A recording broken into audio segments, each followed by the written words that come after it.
necessarily intentional or if it's something that I'm seeing in your work. And you talked about growing up and your father, and which I think is you talk about a lot in your poems, and I like. But I think about this other structure of the bildungsroman, or the coming of age story. And as I read your book, in many ways, this book seems like a reverse bildungsroman, or a reverse coming of age, an unraveling of ages like an onion. And some of the poems, especially Take 5 in the beginning, seem to be from the perspective of a younger man, some of the worries of somebody young, some are the worries of somebody in old age. And I want to know, was that intentional? Is this book a coming of old age? Is it a coming of death? Is it a reverse coming of age? Can you talk about your intention for that in the book and how you intended to represent the anticipation of the end of life and what you mean by that? Well, obviously, a lot comes from my own personal experience, and a lot comes from my reading and experiencing other forms of art, plays, movies, all that stuff. And from the time I was very young, I was very old. The turmoil that went on in my family with my mother and father fighting, and my fear that my father would die, and being aware when I went to school that I had this darkness in me, I had this sadness in me. And when a lot of my father's friends in AA would come to the house, either for an intervention, or maybe they were there to intervene someone else, or maybe just one of his friends would visit him, who was maybe not an alcoholic, just a friend from New York, from where he grew up. I could look at people and I could see inside of them. I remember his best friend from New York, Nat, came to visit him. And I remember them sitting there talking, and I looked at Nat, and Nat had brought me a little present. You know, I was about 9 or 8. And I could look at him and I went, oh, he's a sad man. That's a very sad man.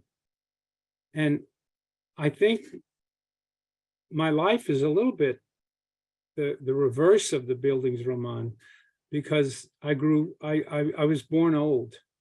I was born seeing into the, or thinking I could see, you know, maybe I didn't really, but, you know, in my mind, I could see people. I had a habit all my life that when I met new people, I could tell if someone was someone that I would feel a kinship with, or if someone was just phony. I could tell that. And part of me learned to grow young. But again, I was young when I was young. I was the class clown. I was a fucking idiot. And so again, it's like two tracks going on at one time. The old part of me was becoming young as I grew, and the young part of me, the innocent part of me, was growing older. But then at the same time, both have been in me all my life. So there is no one linear progression like the, you know, the coming of age story you're talking about, like Young Verda, or, you know, those kind of novels. They're not linear. A lot is happening at one time. It's all happening at one time, like a hologram. I'm young getting old. I'm old getting young. I'm constantly being reborn, and I'm constantly dying. I remember when I had my heart operation, crows were coming to our house a lot, which I'd never seen before. They were washing their food out in our front fountain. And sometimes there'd be just one or two, but sometime I went out in the backyard one day and there must have been 20 of them, just 20 of them. And, you know, a crow is a symbol of death.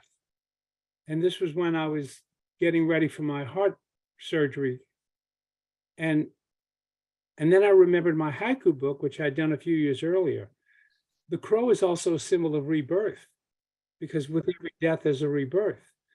So all of a sudden, when I would see the crows, I'd get happy.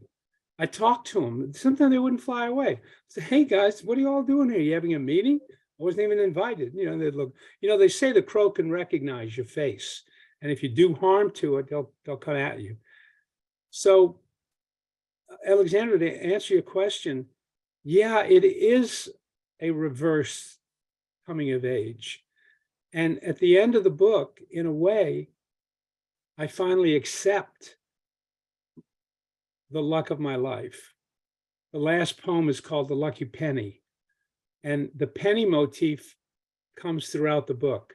You'll see poems and text where the penny crops up. It's also an inside joke for those of you who've taken my classes about the prop for an image moment. You got to have a penny on the floor, you know. The penny's always been, and my dad had a little coin collection, and sometimes I'd steal a nickel from it, you know, and I felt guilty about that. But he had a penny thing, and pennies are very pretty when they're new. They're very coppery and very nice. But then there was the lead pennies in the war, those black ones. Oh, I love those. So the penny, for some reason, you know, a penny for your thoughts, you know, all that kind of thing. And at the end, there is a transformation where I give the penny away. I give the penny to you, the reader. I say, you know, I've had as much luck as a person can have. I don't need it anymore. I give it to you. That's that last poem in the book that is in a painting. So it's a portrait of me. I think it's called Self-Portrait number 6. And the typed words are all around it. And I typed it literally.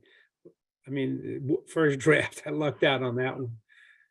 And that's the last poem in the book. So it's a coming of age in reverse and a coming of death in reverse. Death in the beginning and rebirth at the end. Thank you, Jack. That's why I think